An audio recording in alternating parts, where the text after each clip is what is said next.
We are taught to believe that attraction is a chaotic spark, an unpredictable mystery that strikes at random. But modern developmental psychology reveals a far more calculated reality. There is a hidden biological blueprint that governs how and when people seek connection.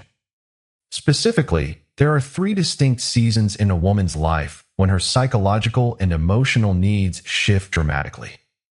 The third season, which occurs much later in life, contains a silent truth that almost no one notices. Yet failing to understand it is the precise reason why so many long-term relationships silently collapse. If you do not understand these phases, you will continue to misinterpret the behavior of those around you, blaming bad luck when you were simply misreading the biological clock. To make sense of human relationships, we must first look past the superficial narratives sold to us by popular culture. Many people move through life assuming that the desire for a partner remains constant, a flat line from youth to old age. Science, however, tells a very different story. Researchers at the University of Chicago conducted a comprehensive study tracking over 2,000 women across various age groups. What they discovered surprised even the scientists leading the project. The motivation for seeking a relationship does not remain static. It intensifies and completely restructures itself during three predictable windows of human development. This is not merely a product of social pressure or cultural expectations. It is deeply rooted in neurological changes, hormonal fluctuations, and the natural evolution of emotional maturity. When we do not understand this framework, we take changes in a partner's behavior personally. We feel confused, rejected, or betrayed when someone's priorities suddenly shift. We blame ourselves, or we blame them, without realizing that we are simply witnessing the natural progression of human growth. To navigate these shifts, we must examine each of these three seasons with clarity and objectivity. The first season begins between the ages of 18 and 22. This is the exploration phase. To understand what is happening during these years, we have to look at the human brain. Neuroscientists point out that the prefrontal cortex, the region responsible for long-term planning, risk assessment, and consequential thinking, is still undergoing significant construction during this period of life. Because this analytical filter is not yet fully mature, the human experience is dominated heavily by the present moment. During this phase, the primary drive is not long-term stability or building a domestic foundation. Instead, the focus is on emotional intensity, novel experiences, and self-discovery. A woman in this stage is learning who she is by interacting with the world around her. Every relationship, every interaction, and even every heartbreak serves as a crucial data point. She is not necessarily looking for the person she will spend the next 40 years with. She is looking for experiences that make her feel alive, present, and engaged. At this stage, attraction is often sparked by high energy, spontaneity, and shared excitement. The individual who tries to force rigid commitments or demand lifetime promises during this window often finds themselves met with resistance. It is not because the other person is cold or incapable of care. It is because their biological and neurological current is pulling them toward exploration, not settlement. They are gathering the raw material of life experience. Have you ever watched someone you thought you knew completely rewrite their entire system of values in a matter of months? This brings us to the transition. Around the age of 25, a profound shift begins. The prefrontal cortex finally reaches its full developmental maturity. The future, which once seemed like a distant, abstract concept, suddenly rushes into sharp focus.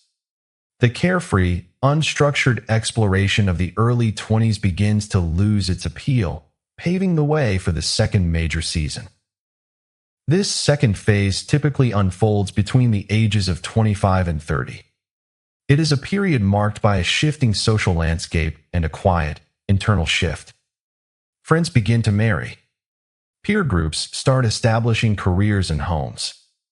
Alongside these social changes, a very real biological and psychological shift takes place. Researchers at Columbia University, when studying attachment and bonding patterns, found that during this late 20s window, the criteria for a partner undergoes a radical reevaluation. The desire for pure emotional intensity begins to yield to a deep need for stability, character, and consistency. The same traits that might have seemed quiet or unexciting at 21, reliability, emotional steadiness, financial responsibility, become highly valued at 28.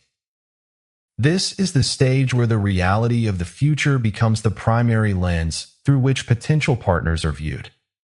It is no longer just about who is fun to spend a Friday night with. It is about who can stand beside you when life gets difficult. Who is dependable? Who has a vision for their life? Who possesses the emotional maturity to handle compromise? When a man does not recognize this transition, he may continue to offer the traits of the first phase, spontaneity, erratic intensity, a lack of structure, and find himself suddenly rejected. He might feel bewildered, wondering why the very things that once made him appealing are now viewed as liabilities. The truth is simple. The woman has evolved, and his offering has not. She is looking for a co-creator for her future, not a companion for her youth. This is also the phase where a sense of urgency can arise. Psychologists often refer to this as a period of intense evaluation, where the fear of making the wrong choice or running out of time can cloud judgment. It is a high-stakes transition where the decisions made can shape the trajectory of the next several decades. If you have made it this far, you are likely beginning to see your own past experiences in a completely new light. But what comes next is the phase that almost everyone gets wrong, the one where the rules of connection are completely flipped on their head. This brings us to the third season, which typically occurs between the ages of 38 and 45. This is perhaps the most misunderstood and deeply profound phase of all. By this point in life, a woman has likely lived through several major life cycles. She may have experienced great professional success, navigated major losses, built a home, or perhaps walked through the pain of a divorce or the dissolution of a long-term relationship. She has been through the fire of life's trials. And because she has been through the fire, her priorities shift once more, moving toward what psychologists call the search for pure authenticity.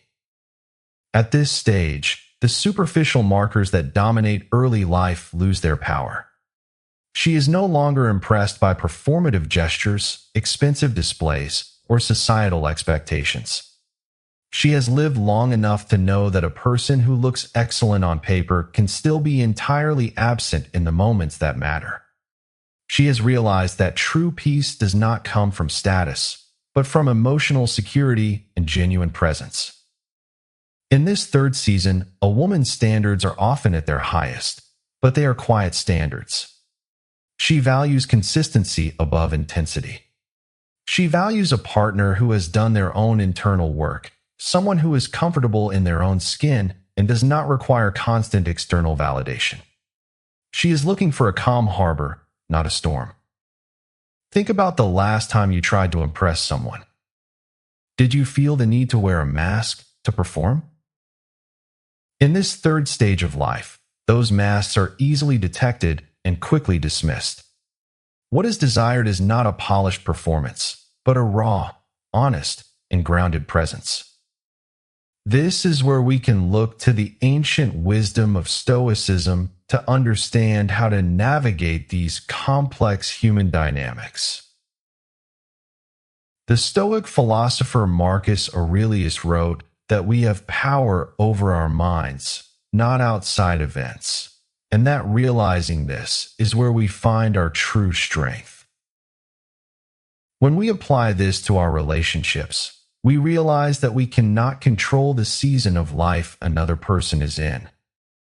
We cannot force someone in the exploration phase to value stability, nor can we force someone in the authenticity phase to accept superficiality. The Stoic path is to observe these realities without judgment, to see people as they truly are, rather than how we wish they were. True emotional maturity lies in your ability to adapt to the reality in front of you. If you are interacting with someone in a specific season of their life, you must ask yourself, am I capable of meeting them where they are? And more importantly, does where they are align with my own personal growth and values? If you try to use the same approach with every person you meet, regardless of their life experience, you will inevitably face frustration. A relationship is not a static contract. It is a dynamic, living interaction between two evolving human beings. The key to avoiding disappointment is not to find a way to control the outcome, but to develop the self-awareness to understand your own season and the empathy to recognize theirs. Take a moment to reflect on your own life. What season are you currently navigating? What do you truly value at this point in your journey? When you understand yourself, you stop projecting your desires onto others. You begin to see that people are not trying to be difficult or confusing. They are simply trying to navigate their own complex path of human development. By aligning your expectations with reality, you cultivate a sense of inner peace that no external circumstance can disrupt. Let this understanding be the foundation of how you connect with others. Stop looking for quick answers or superficial strategies, and instead focus on developing a deep, grounded presence. If you found value in this perspective, consider subscribing to the channel, leaving your thoughts in the comments below, and sharing this video with someone who might benefit from this reflection. Stay thoughtful, stay resilient, and continue to cultivate a strong, quiet mind.